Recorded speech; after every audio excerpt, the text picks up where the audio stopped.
Your identity is the root of everything you allow, pursue, and manifest in your life. It's not just how you feel about yourself. It's what you believe you're capable of, what you think you're worthy of, and what you expect the world to deliver to you. Everything flows from that internal picture.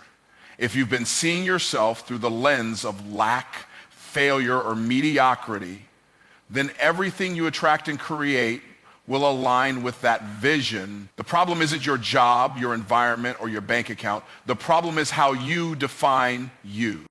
When a person sees themselves as unworthy, they subconsciously sabotage opportunities that require confidence. They hesitate, they second guess, they show up in rooms already convinced they don't belong, and so they leave before they've even been tested. But when you change how you see yourself, when you truly begin to believe that you belong, that you're called, that you're capable, everything changes. People respond differently to you. Rooms open up. Conversations shift. Favor flows where certainty grows. Your identity is not inherited by birth. It's forged by belief. You don't have to accept what life handed you as your lifelong truth. Just because your father struggled doesn't mean you have to. Just because you were raised around limitation doesn't mean you were designed to stay limited. You can choose to align yourself with something greater than the narrative you've been given. You have the authority to rewrite your story, but only if you reclaim the pen. The danger of a false identity is that it becomes your prison. You walk around inside a life that doesn't reflect your purpose, and yet you stay locked in because you think it's all you deserve. That's not humility, that's bondage. And the longer you wear a false label, the more normal it begins to feel. You start identifying with your struggles more than your strengths. You give more weight to your failures than your future. And every time you do, you reinforce a lie. True transformation doesn't begin with doing, it begins with becoming. You can chase new goals, build new habits, surround yourself with mentors, but if deep down you still believe you're not enough, all of it will eventually collapse. The internal must match the external. And without it, the house will always fall. When someone believes they are destined for greatness, they make different decisions. They don't waste time in confusion. They don't entertain distractions. They don't tolerate disrespect. Why? Because they've calibrated their actions to a higher internal standard. They've decided they are worth more, and so they require more from themselves and from others. That kind of internal shift doesn't happen by accident. It happens when you intentionally confront the lies that have shaped your self-perception. You go back to the voices that told you you weren't enough. You examine the moments that wounded your self-worth, and then you replace them with truth, not just motivational fluff, but real, undeniable truth that affirms your value, your identity, and your assignment in this life. The way you see yourself becomes the blueprint for how others treat you. If you show up small, people will respond accordingly. If you speak as if you're unsure of your voice, they'll question your credibility. But when you walk into a room knowing you carry value, people notice, they feel it, and many times they'll treat you better because you gave them permission to. You teach the world how to treat you based on how you treat yourself. If you accept scraps, the world won't offer you a feast. If you speak like a beggar, the world won't listen like you're a king. But when you speak with conviction, stand with dignity, and carry yourself with certainty, the atmosphere changes. People adjust to your identity, not the other way around. This is why surface level change is never enough. You can change your wardrobe, your routine, your relationships, but until you change your identity, you will keep recreating the same reality. You'll upgrade your outer world for a season, but your inner world will pull you right back to where your belief system lives. That's why people sabotage success. They reach the level they didn't believe they deserved. A person who knows who they are does not panic in pressure. They don't buckle under criticism. They don't chase after validation because they carry internal confirmation. They are not arrogant. They are rooted. And that rootedness gives them peace in storms, clarity in chaos, and direction in darkness. Because when you know who you are, nothing external can redefine you. Too many people live based on what others called them instead of what they were created to be. The labels people threw at you, failure, lazy, broken, not enough, were lies spoken in ignorance, pain, or fear. But if you accepted those labels, even unknowingly, they began to build your identity. It's time to peel those labels off and reintroduce yourself to yourself. But the truth is, you've always been more than they said. You've always carried potential that couldn't be measured by grades, jobs, or titles. There's a version of you that exists beyond the trauma, beyond the insecurity, beyond the environment you came from. That version is waiting not to be created, but to be revealed through belief. When your identity is anchored in truth, no failure can disqualify you. You'll take risks others fear. You'll walk through doors others don't see, not because you're better, but because you're aligned. You've finally matched your internal vision with your external assignment. You've recognized that the greater danger isn't failing, it's forgetting who you were designed to be. Every choice you make flows from your identity. How you manage money, how you handle relationships, how you pursue opportunities, all of it is shaped by how you see yourself. That means if you want lasting change, you must do more than set goals. You must redefine who you believe you are. Your language shifts when your identity changes. You stop saying, I hope, and start saying, I will. You stop asking, am I worthy, and start declaring, I'm ready. That shift in vocabulary reflects a shift in posture. And when your posture changes, the world begins to respond to the new standard you've set. The truth is, you've always had greatness in you. It's not something you have to earn. It's something you must uncover. Your identity is not built by accident. It is shaped by the truth you believe and the lies you reject. The more truth you embrace, the more power you reclaim. And once you see yourself differently, you will never settle for less. Most people misdiagnose the source of their stagnation. They assume the barrier is money, credentials, or connections, yet those are merely symptoms. The true obstacle is the invisible ceiling they've agreed to in their minds. The unspoken belief that their reach should be shorter than their vision. When you believe resources are scarce, you stop searching for them. Your senses dull to opportunity, and what was once a fertile field looks like barren ground. Lack becomes a self-fulfilling prophecy, not because the provisions disappeared, but because your perception blinded you to their presence. A limiting belief operates like a thermostat in a room. The temperature of your life may rise through hard work or a lucky break, but the internal setting quietly pulls everything back to the level you secretly believe you deserve. Until you reset that dial, every push for progress will trigger an equal pull toward the familiar. Scarcity thinking thrives on comparison. It whispers, they started richer, smarter, luckier, and you nod in quiet resignation. Yet comparison is a crooked ruler. It measures only the heights of others while hiding the depths of your own potential. You can't build higher when the tool you use keeps shrinking you in its shadow. Somewhere there are limiting beliefs like armor, convinced the suit is protective humility, but humility isn't denying your capacity, it's acknowledging the source of your capacity and stewarding it boldly. False humility masks fear, and fear disguised as virtue still cages you. Every excuse has a root, and that root is usually a belief adopted long before the current challenge. Perhaps it arrived as a parent's sigh, a teacher's offhand comment, or a friend's mocking laugh. Words planted seeds, and unchecked seeds grew silent vines around your ambition. You reinforce a limiting belief each time you justify playing small. Statements like, I'm just not a people person, or money isn't my thing, institutionalize mediocrity.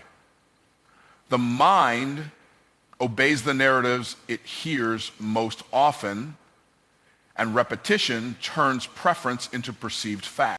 Opportunity does not vanish, it moves to the corner of your vision where your disbelief can't see it. The moment you label an idea impossible, your brain obliges by filtering out the paths that could make it possible. What looks like fate is often selective attention. Beliefs also dictate endurance. Two individuals face the same setback. One quits, citing lack of talent. The other persists. Convinced mastery is earned. Skill grows where belief gives it permission to practice without the fear of final judgment. Wealth flows toward belief in value creation. If you secretly think selling is manipulation, you'll unconsciously sabotage every pitch. The issue isn't the product, it's the assumption that exchanging value for money is inherently suspect. Correct the assumption, and ethical abundance becomes a byproduct. Relationships mirror internal ceilings. Someone convinced they are unlovable filters every gesture through suspicion. Compliments feel like pity. Loyalty seems temporary, and soon even genuine care snaps under the weight of disbelief. The lack of love they feared becomes the reality they create. A limiting belief rewrites history in its favor. It cites past failures as evidence of permanent limitation, ignoring the countless skills quietly acquired in the process. It catalogs only defeats, never the lessons that emerged from them, ensuring the narrative remains bleak. The marketplace rewards those who solve problems others won't touch. Yet if you believe you're underqualified, you'll surrender the stage to lesser minds who simply possess stronger conviction. Competence grows through engagement. Credibility follows contribution. Education without belief is information in captivity. Courses, mentors, and books can load your mind with strategy, but implementation stalls when internal permission is denied. It's not new knowledge you need, it's emancipation from the beliefs that forbid using what you already know. Vision fights for airtime against inner scripts of limitation. Each time vision speaks possibility, the script counters with precedent, reminding you of past missteps and limited resources. Decide which voice receives the microphone, because the louder one will narrate your future. Limiting beliefs often masquerade as pragmatism. I'm just being realistic, sounds wise, yet it is sometimes the anthem of fear dressed in logic. True realism accounts for growth potential. Pessimistic realism freezes people in their present capacity and calls it prudence. Breaking free starts with scrutiny. Trace the recurring excuse back to its first echo. Identify who authored that script and ask whether their authority merits lifelong obedience. Many internal rules crumble under the weight of a single honest question. The most powerful resources, creativity, faith, resilience, are never in short supply. They expand as you use them, proving lack was an illusion projected by a guarded mind unwilling to risk release. You were not born to wait your turn in line while others decide your worth. You were not designed to tiptoe through life hoping someone would tap you on the shoulder and tell you it's finally okay to be great. There is something deeply wrong with a system that convinces powerful people to ask for permission to be who they already are. You were created with purpose, not for permission. From the moment you were formed, you carried within you a unique assignment. That assignment did not come with a request form. It did not include a permission slip. It came with authority. But over time, the world taught you to doubt that authority. It taught you to shrink, to play it safe, to wait for affirmation before activation. Many people never start because they're waiting to be validated by voices that don't even value them. They wait for support from family members who've never supported themselves. They wait for applause from friends who are terrified of their own potential. They wait for a boss, a coach, a mentor, anyone just to say, yes, you can. But purpose doesn't wait for permission. It moves with conviction. There's a moment in every person's life when they must decide to step without a cheerleader, build without a blueprint, and speak without a crowd. That moment separates the remembered from the forgotten. The difference is not talent, It's the willingness to act as if permission has already been granted. You don't need a title to make impact. You don't need a degree to create transformation. You don't need an invitation to rise. Too many people disqualify themselves because they don't fit a mold that was never meant to contain them. The most powerful people are often the ones who refuse to conform to rules that had nothing to do with their purpose. Every time you hesitate because you're afraid of what people will think, you delay someone's breakthrough that was tied to your obedience. Someone's answer is trapped in your silence. Your gift wasn't given for your comfort. It was given to confront darkness, to unlock freedom, to build bridges where others only saw barriers. When you know you were created with purpose, your posture changes. You stop asking, is this okay, and start declaring, this is necessary. You stop seeking consensus and start walking in clarity. Purpose isn't democratic. It doesn't require everyone's agreement to be true. It only requires your yes. People will be uncomfortable when you stop asking for their approval. They'll say you've changed. They'll say you're arrogant. But what they're really saying is, you no longer need my permission to shine. And that threatens people who are still waiting to be chosen instead of realizing they were born chosen. There is no system, no culture, no tradition that can cancel what's embedded in your design. They can delay it, distract it, resist it, but they cannot destroy it. Purpose is indestructible when it's embraced. The only way it stays dormant is if you deny it, suppress it, or hand it over to someone else's opinion. Some of the most impactful voices in history were silenced, mocked, misunderstood, but they still moved. They didn't wait to be accepted. They decided to be effective. Purpose doesn't wait for a platform. It builds one. And sometimes it builds it in silence, in obscurity, in the dark, until the time is right. You don't need everyone to understand you. You only need to understand what you carry.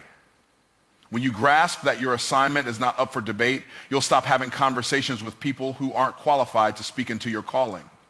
You'll protect your vision from opinions that dilute your direction. Waiting for permission becomes a trap when the gatekeepers you're waiting on don't even recognize your gate. Some people will never see what's in you because they're too focused on what's familiar to them.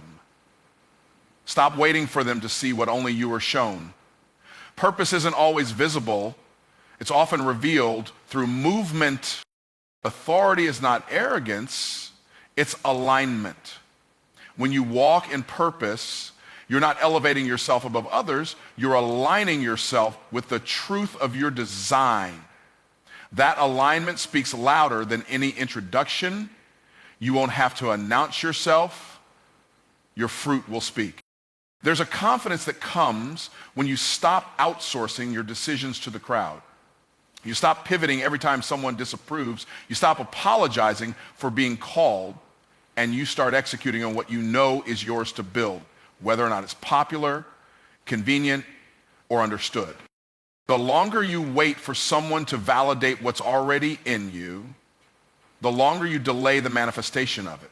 Purpose doesn't become real when others believe in it. It becomes real when you do. That belief is the trigger. That belief is the spark. It's not about ego. It's about agreement. When you agree with your assignment, you unlock power. The world does not need more people asking for permission. It needs more people moving with precision. The world shifts when people stop second-guessing their voice, their vision, their value, and begin to walk like they were sent, not like they stumbled in. There are ideas inside of you that no one else will carry. There are messages only your voice can deliver. There are lives on the other side of your courage. Every day you delay because you're still looking over your shoulder for someone to nod their head is another day the world misses out on the impact you were meant to bring. The sooner you stop asking, the sooner you start becoming. Purpose doesn't knock, it already lives in you. The question is, are you ready to act like it? Change never begins with circumstances, it begins with vision. And the first place that vision must transform is the mirror. Until the person staring back at you changes, Nothing else truly will. You can relocate, renovate, or rebrand, but if the reflection hasn't shifted, you'll end up repeating the same cycles in different surroundings. Most people are waiting for external conditions to shift before they believe they're ready to evolve. They think if they get the money, the opportunity, the partner, then they'll finally become confident, decisive, and bold. But transformation doesn't work backward. It begins when you change how you see yourself, when the internal perception upgrades before anything outside of you does. You can't fake alignment in the mirror. You can smile for the world, posture for approval, dress the part, but the mirror sees the hesitations, the doubts, the inner scripts that contradict the image you're trying to present. And until you confront those scripts, your outer world will always remain a reflection of your inner one. People invest so much time trying to improve their image without ever improving their identity. They master performance but ignore perception. They learn how to act strong without learning how to be strong. But the mirror doesn't respond to acting, it responds to authenticity. If you lie to yourself long enough, you'll start to believe the lie is your truth. The mirror holds the truth you've been avoiding. It shows you the gap between who you've settled into and who you were created to be. And that gap cannot be closed through external hustle alone. It requires radical honesty and the courage to admit that the problem isn't always out there.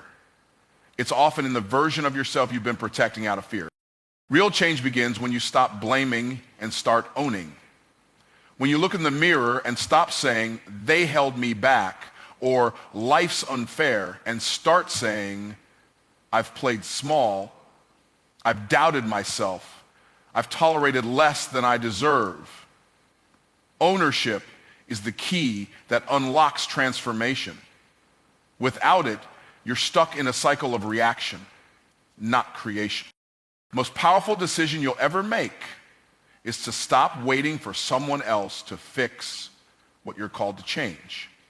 And that change starts with the person brushing their teeth in the morning, the person who's been surviving instead of thriving, coasting instead of commanding. The mirror doesn't lie. It simply reflects what you've believed long enough to embody.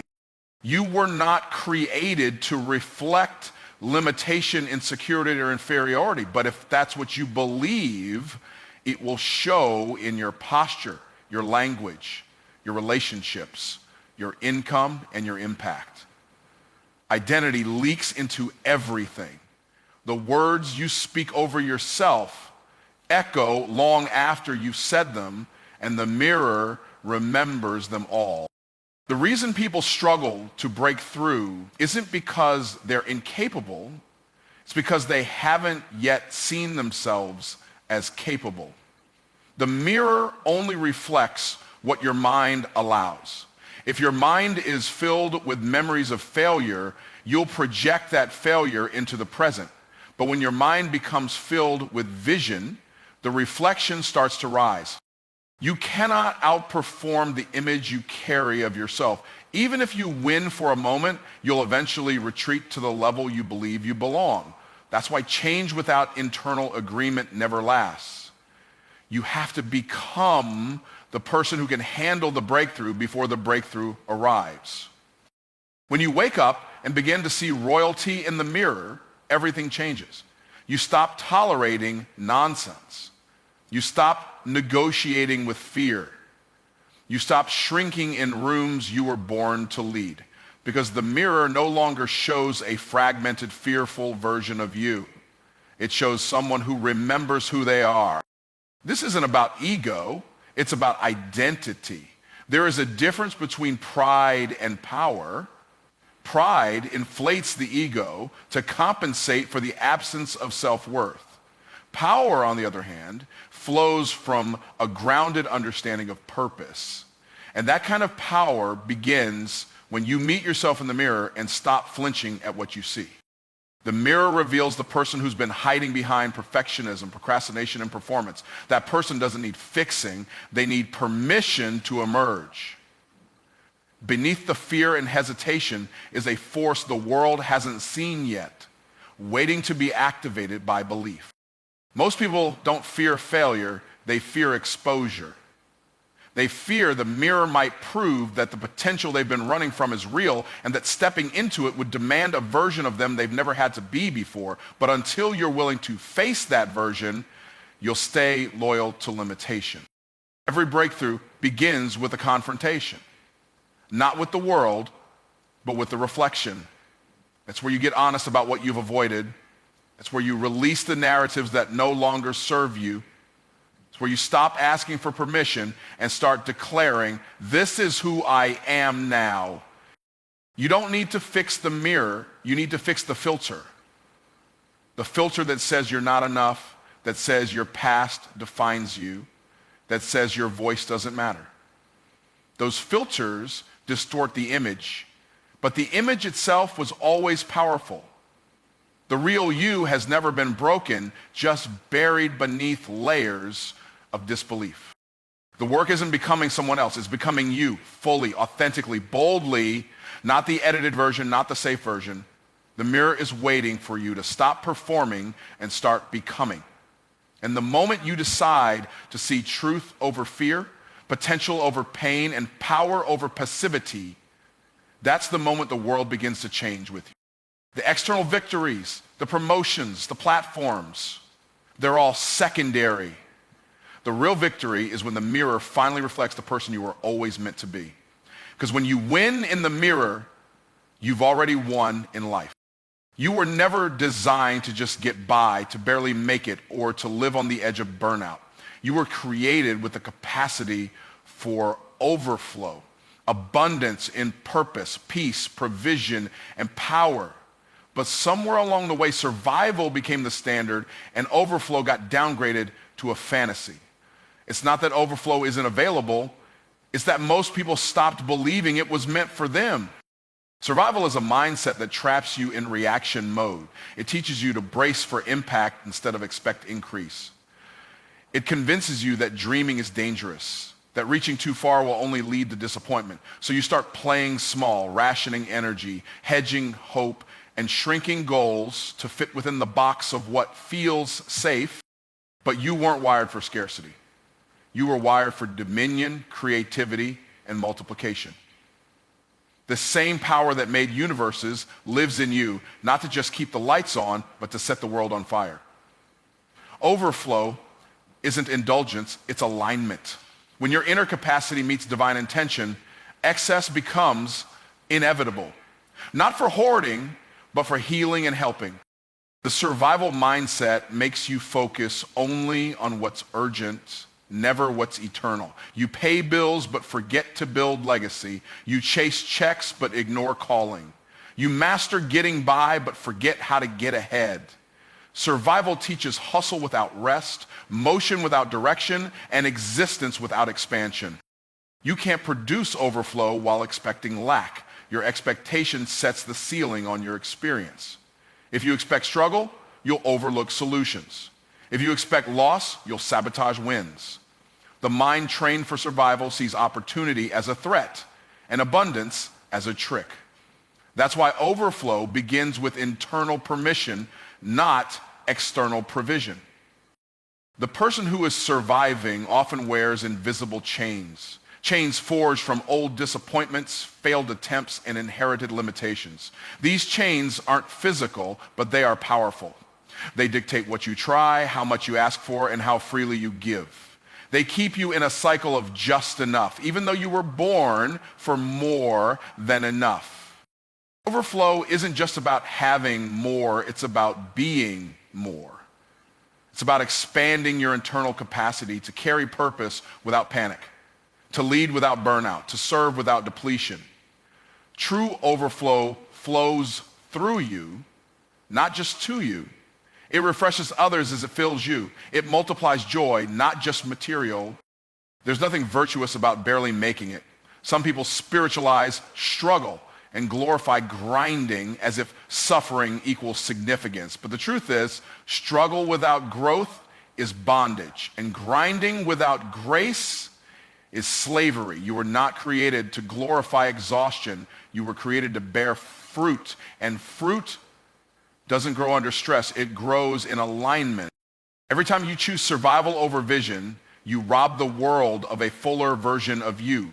You delay the ideas, the strategies, the generosity that could have flowed from your overflow. You can only give limited love, limited wisdom, limited impact. But an overflowing you becomes a force, stable, secure, and generous on every level. Look around. Creation itself testifies of abundance. Oceans don't stop at one wave. Trees don't limit themselves to one branch. Stars don't flicker in scarcity. You were crafted by a creator who only knows how to do more than enough. And if that's true of your origin, it must also be true of your potential. Some have been conditioned to think overflow is only for those people, the ones with perfect backgrounds, high-level networks, or elite educations.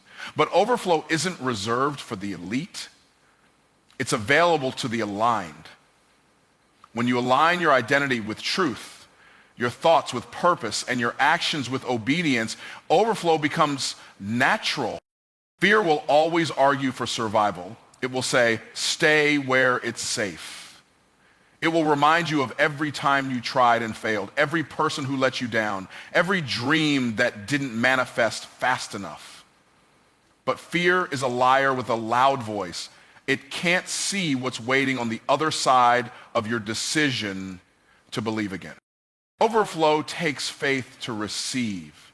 Not faith in fantasy, but faith in design. Faith that if you were created for more, then more isn't just possible, it's necessary. Necessary for the people attached to your voice, your vision, your leadership. Necessary for the problems only your solution can solve. Necessary for legacy. Some people live in survival mode so long, they begin to feel guilty when things get good. They sabotage joy, resist rest, and complicate success because they've made pain their normal. But you don't have to apologize for abundance. You don't have to dim your light to make others comfortable. Overflow should be shared, not hidden. You were not born to compete for scraps. You were born to create supply. The overflow inside you isn't just for your table. It's meant to feed nations, to solve real problems, to answer real prayers. But that kind of overflow won't manifest through a survival-based mindset. It comes through a renewal of belief, a radical shift from just enough to more than enough. If the shift from survival to overflow isn't always instant, but it is intentional, you have to choose it daily. You have to train your mind to expect good, your heart to receive more, and your spirit to stretch wider. You begin to give before it feels comfortable. Speak vision before it looks possible, and sow seeds before the harvest is visible. You are not an accident trying to earn value. You are a vessel of power designed to carry solutions. You are not a statistic. You're a story unfolding, authored by abundance. Every time you settle for crumbs, you dishonor the table that was built for you. Every time you play small to fit survival, you silence the overflow meant to change lives through you. Overflow is not a luxury, it's a responsibility. Because once you step into it, you're no longer living for self-preservation. You become a distribution center for grace, insight, wealth, love, wisdom, and breakthrough. And all of it begins when you finally say no to survival and yes to the version of you that was always built for more.